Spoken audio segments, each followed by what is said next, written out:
Okay, welcome to Brooklyn, guys. So here we are. It is like 7:45, so sun sets at 8:20. So we have time to kind of get ourselves acclimated. Always one of the most important tips for night photography is getting there during the day. We've got Lance over here. Matt is already setting up his tripod, and we have Todd, okay? So we're gonna have 4 stations within about 100 yards of each other. I will be in this area, okay? And maybe 50 yards, 70 yards from there is one of the best shots of Manhattan. It's the shot of the pylons, and then Manhattan, and silky smooth water. It's awesome, it's awesome. So Matt will be stationed there. Todd is gonna take you down the road right here, and he's gonna take you to the Brooklyn Bridge Park in between the Brooklyn and Manhattan Bridge. And then Lance, because he's such an urban guy, he's gonna take you, Dumbo, for those of you who've never been to Dumbo, this is down underneath the Manhattan and Brooklyn Bridge, is filled with amazing old cobblestone streets. And he'll take you kind of through the cobblestone streets and taking pictures of buildings, and we'll play with lights and all sorts of other stuff like that. Any other questions before we break up? We'll do a walk down Water Street, see what we see. We'll see the bridge of the view down under the Manhattan Bridge. By all means, take pictures, but just think of this as a scouting mission for once it gets a little bit darker. The light is going to be getting bluer, and then once it gets as dark as it's going to get, what happens is that the artificial lights become more prominent than the daylight. But let's walk down and see what there is to see. So I stopped you here because I wanted to point out this situation right here where we got that smokestack and the bridge behind it. Chances are those two things are going to be lit with different light. The bridge is going to be lit with light from everywhere, so it's an amalgam of all the light that's around here. Maybe you have some color cast separation between the two different subjects, foreground and background. Right now we're looking for subject matter, right? Because the light is changing, it isn't really dynamic yet.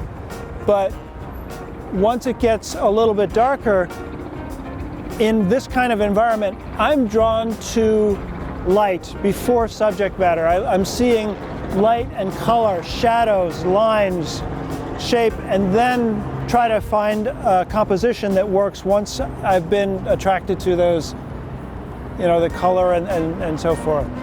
Most of the time, what's going to make for a more interesting photograph is not the grand vista of the distant horizon, but something in the foreground a little bit more intimate with a background element. The bright lights, the up and down lights in the doorway here, potential problem in terms of exposure, but also potential to create something pretty interesting.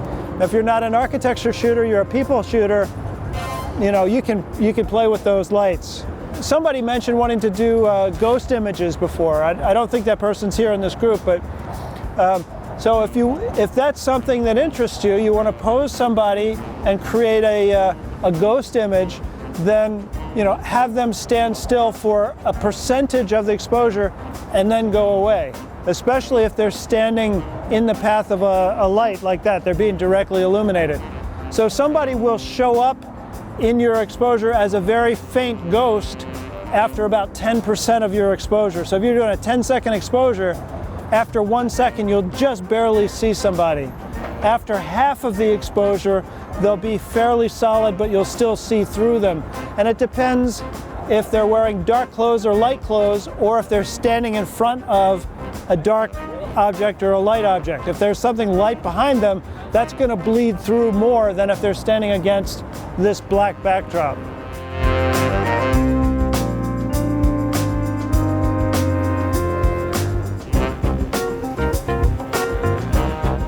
This is one of the classic vistas from Brooklyn Bridge Park. You have the carousel here, Brooklyn Bridge is a backdrop, and beyond that, the financial district of New York City. Classic view here with the river. One thing to keep keep an eye out. You see how you you cut off the very tip of the flag there at the top of the bridge? Keep an eye on things like that, because if you probably want to give that flag a little bit of distance between the top of the frame, but then you're going to lose your rock. So, so I need a... You need a bigger rock. Bigger rock. Right? Over there.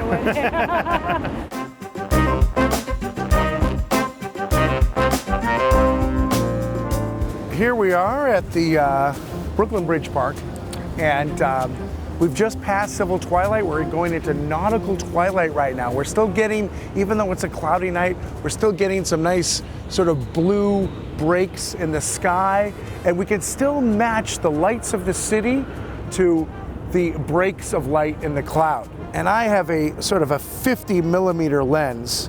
So what I'm looking for, it's kind of a tighter shot than normal, but what I'm getting is some nice reflections in the water. So I'm gonna kind of look at my composition, and I'm all the way open up with my lens at 2.8. I'm gonna go down with my ISO all the way to the lowest this camera gets is 200. And actually, let's stop down my aperture to something like f11.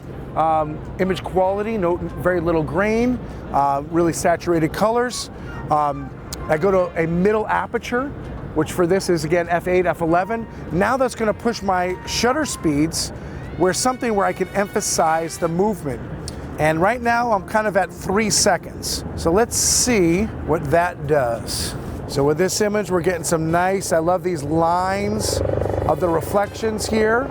We always have to look out for the movement of the boats here when shooting along the water. Oh yeah, 6 seconds is real nice. We're really getting this nice movement in the water. Here's a difference between 6 seconds, a bit more silky smooth. Here it's a little choppy. I opened it up a stop. We're not getting blown out. Let's take a look at our histogram is looking good. We could even go more. I actually might go a little bit more. Let's take a look at what 15 seconds does. All right, let's look at this. Look at the difference between only one more stop of light. Now let's see, look at how silky smooth, really, really sharp, but look at that water. And we're getting nice shadow reflections as well as the light reflections. There were 6.5 seconds. There's 15 seconds. And again, we got some nice blue in the sky right now. It looks good. I'm liking where it's going, but now let's always got to pay attention to kind of what the light is presenting. And here we go. I really like this camera because it's got the rule of thirds grid on it. And so I'm going to put that base of the Brooklyn Bridge right on there. Yep, we got some smooth water. We got almost like waves of little bit of blue and white clouds kind of there going over there. I'm a little warm on my white balance. I am shooting at, raw. And take a look at all those points, you know, all the lights on the bridge. Because I'm shooting f11, I'm getting like star points effect. And the smaller that you make your aperture, the more you'll get that star point effect. And then I love the waiting. I love the waiting for the exposure.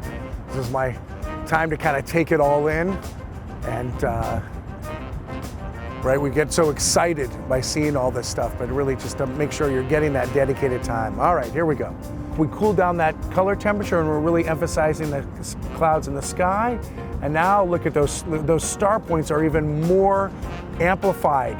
There's more points to it on the F16. Everything's well retained. I wish the Verizon building wasn't there, just because messes with the composition. But we're getting some smooth water, some nice reflections. And here's the next group.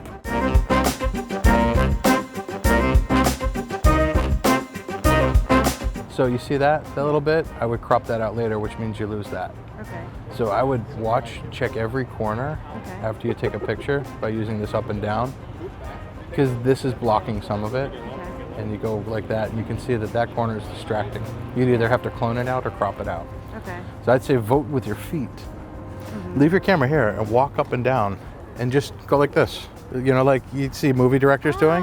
Go like this. Yeah. Okay. Do this and walk and see what you want, and then bring your camera to the point where you like it. And I'll watch your camera here. Say I wanted to buy a wide angle lens, would that have been probably what's stopping me? I don't know, because you go from really tall down to this way, which triangles are a powerful shape.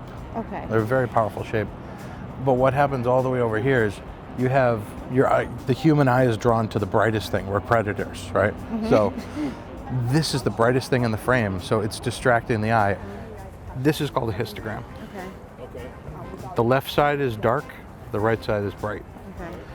The blinkies that you saw are where this green and this blue are spiking there. That means that you lost a little bit of the highlights in those channels, red and green. But what you want to do is make sure that your exposure is within these goalposts. Right now, technically, this is a little underexposed. So you could open up your aperture by one stop and take the picture again, and you'd have even more information there, right? It's still a good exposure, but you could have even more information in the darkest areas in here if you opened it for a little bit longer. You probably would end up losing some of the highlights because these are all light sources in there, but you would end up with more information here. So You're shooting JPEG, right? yes. So you won't be able to pull information out of this because that's a final format. Yeah. But when you start shooting raw, you'll be able to take what's called the shadows and pull the shadows upwards, and you'll see more information in these pylons in here were you to do this again.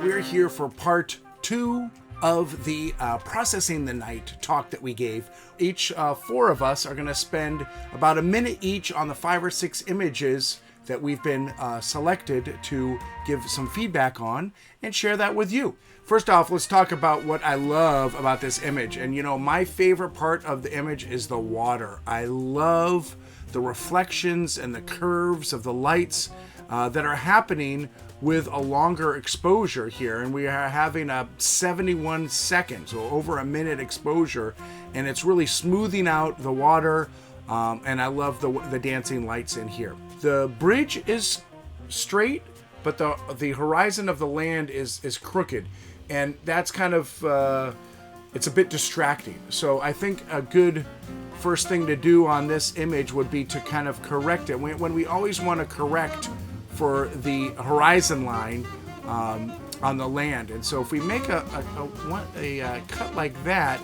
unfortunately that now corrects it, but it chops off the bridge. So we're going to take this back a titch because we don't want to cut off the bridge. We're going to get as close as we can. And I also like the rocks here. I don't want to crop out the rocks. I like that negative space playing with the dancing lights there. So I think that makes it a little bit better. It's a little too warm, and I know it was an overcast night, so we got a lot of light pollution that's dancing in the sky, but I would just cool it down a smidge with our white balance, and we can see it's getting a little too magenta, so I'd bring in the green a little bit too, and something like that. That does the trick right there. Looks like we've got a dirt on the sensor. That's a quick and easy fix to do. We'll go in here and we'll heal that away. Boom, boom, like that, and then you've done it up nice. But I really liked it. I love the dancing water. I like the smaller aperture to create the star points on here. It's a little underexposed. You can see the histogram is just hugging all the way to the edge. So I just maybe open it up a little bit more, and that just kind of lets it sing a little bit. I like this image. This is taken right next to the ice cream factory. I love the colors in here. Very sharp and focused all the way through. But my brain is battling me a little bit and I love what you're trying to do with the topiaries here, but we're balancing something really bright over here, and we can see a lot of this information. Now we're getting into some very shadowy and different information, and so it's a bit of a dichotic picture, which it's a challenge to embrace. Oh, and I love this movement back here of the boat. That's nice, and I love the light bulbs too. Don't mind these light bulbs burning out, and the bridge looks really good in here. I just think it's, you know, I'm being kind of drawn out of the picture with the keg and the bright lights over here.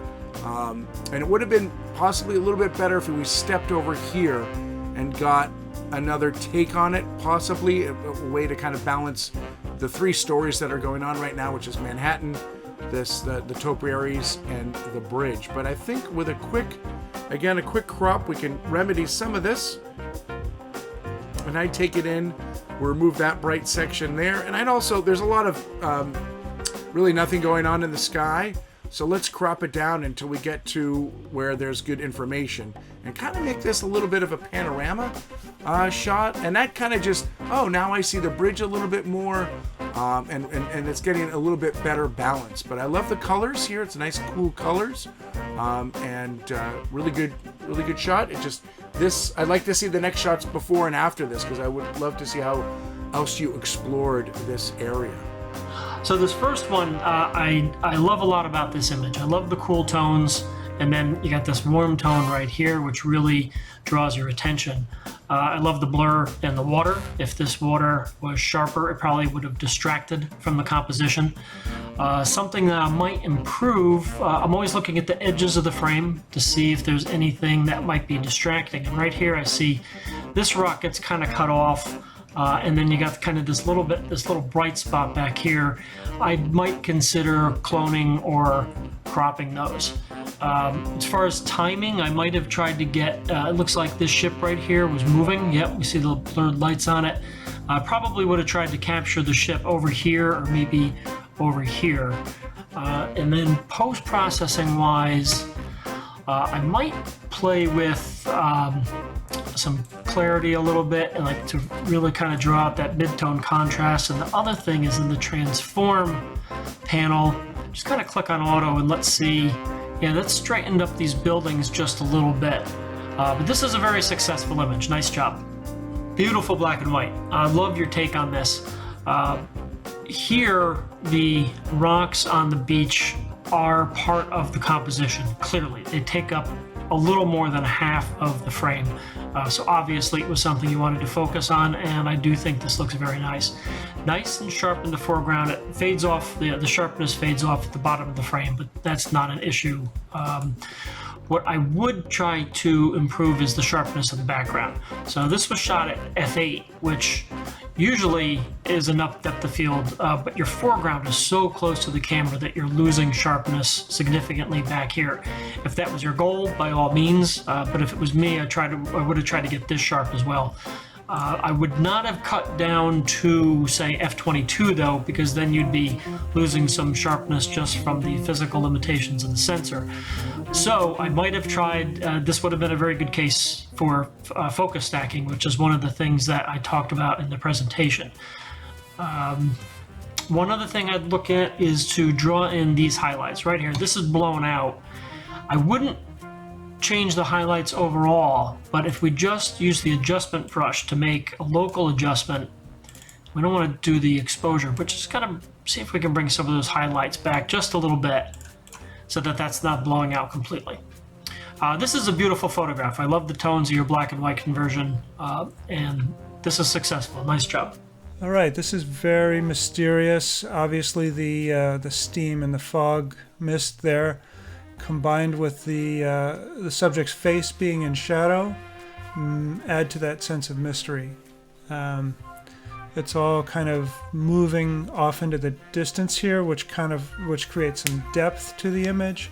I'm real curious about what's he got in his left hand there. He's got a phone in his right hand. Does he have another phone in his left hand?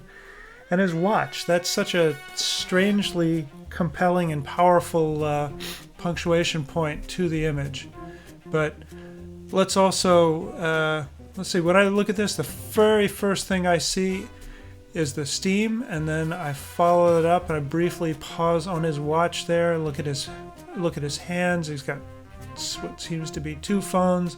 Looking up, his face is obscured, very curious, and now can't help but follow his glance down to these empty chairs, and then down the path and out of the picture in the back. So, deceptively simple image, but really interesting and very mysterious. Gotta say, I like it a lot. All right. So whether or not this was intentional or a happy accident, I think it's pretty cool.